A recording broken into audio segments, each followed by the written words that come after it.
Hello folks, today I am going to teach you about how to fish. So often, many people, they go fishing and they have negative experiences. They get fumbled with their lines, they can't figure it out, or they never catch anything. So I'm here to help you get hooked on fishing.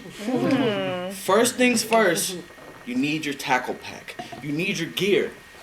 I have mine in my pocket. This is a very, very important piece of the puzzle. This is going to serve as our weight today. Handy dandy line. Last but not least, you will need your fishing pole. Okay? So folks, first things first, you want to set your line here. This on a spinning reel, which is this thing here.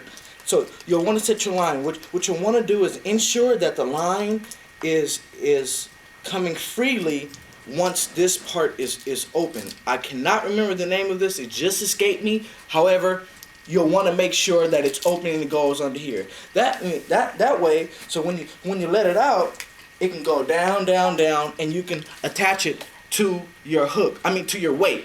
And so you need this to get at the bottom of the ocean. A lot of times the current is really strong and you'll have your radar under the boat that tells you the fish are right here.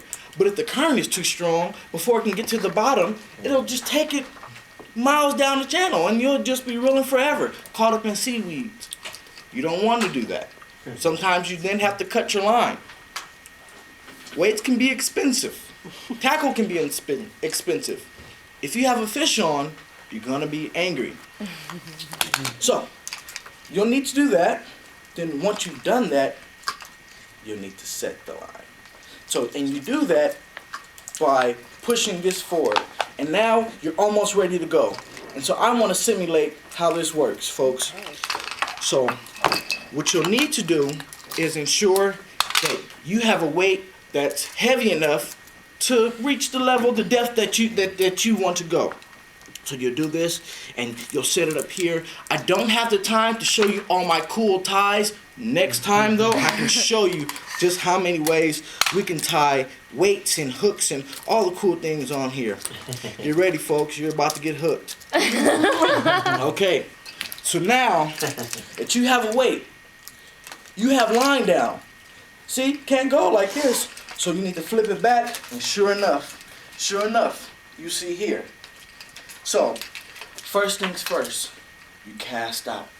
And so as you're casting, you're letting it go, and you're watching. You're watching. Sometimes, depending upon where you are, the water is clearer than others. Sometimes, you can even see smaller fish nibbling at your bait as it goes down. Kind of makes me angry because sometimes they take the best pieces, the pieces that are flailing in the water, which actually attracts the bigger fish's attention because they think it's a fish that's hurt. So sometimes you'll want to guide it, and if you see Nemo's going around there, you'll jerk a little bit. Say, get away from my bait, guys.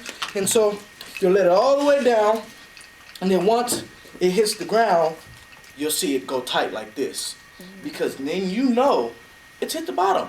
It's not going anymore. So then, So then you'll want to tighten it up just like, we got one, you see? We got one, guys. We got one. Okay, so what you'll need to do is reel up a little bit and go. And sometimes they'll fight you back just like that. And if they do, you'll need to set the drag. This is the drag. Essentially, what the drag is a weight placed on the fish. I'm making it tight so that every time the fish pulls away, he has to pull my drag, and your drag is correlated in pounds per square inch. Sometimes you can have drag really hard, and so as the fish is pulling, it's like running with a set of weights on, and so it's going to tire out the fish. That's the goal, because you and the fish speak a very eloquent language with one another because it's intimate. It's a battle of wills. It's a battle of wits. You have to say, I want you. I respect you. I'm going to eat you. And they're not going to enjoy that. However, it's your job to make it as enjoyable as possible. Only way to do that is get them tired so they don't care. Okay, so you'll do this, and you'll go in here. So you gotta watch the line, folks, because you can get a bird's nest, and which is not good. That's essentially a tangle. So you go in here. See, I got a bird's nest. I see I'm almost out of time. This is an arduous process, guys. And so you'll do this here, and as you're doing, look at that. Look at that. You could catch a tuna. Now I'm sure that if any one of you caught this beautiful yellowfin tuna, you'd get hooked just like he's got hooked. You see here? And so oftentimes there'll be a small tear in the mouth of your fish, which is totally fine. The most humane way to do it, just kill it right there. I know, guys, it sounds bad, but you're really putting the fish out of its misery.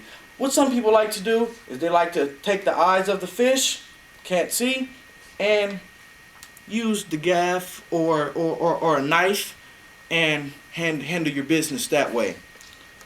Or you can keep it on ice. It's actually up to your discretion. You might want it fresh there. Some people like to eat the fish right there on the boat, so it's like fresh sushi. Swimming 5 minutes ago doesn't get any better than that. Folks, that's what's got me hooked. I'm sure it'll get you hooked. I hope I said it very eloquently. I like speaking with eloquence. That's it. So, thank you, folks, and I'll talk to you next time.